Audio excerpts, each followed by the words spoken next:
Hi, it's me again with Corel tips and tricks. The other the other day I made a video and they did not want the shadow inside this frame. I picked a different car this time. I couldn't find that file. But I started thinking this would be a pretty easy fix. So we're going to move the car out of the way. We're going to go to object and group and ungroup it. So now we have a shadow by itself. But you see, the car is hiding most of it, but it's not hiding that. So what we're going to do is we're going to move our picture out of the way, and we have a white background.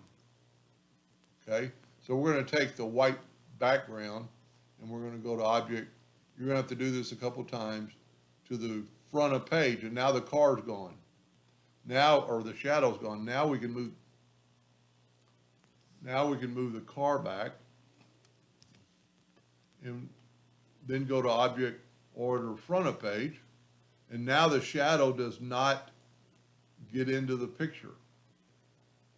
And then we can take the graphic back, and we need to go to Object, Order, Front of Page, but then you need to take the car, Object, Order, Front of Page.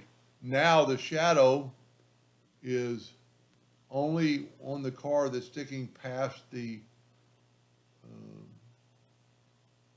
frame. Anyway, I hope that helped a little bit. And thank you for watching.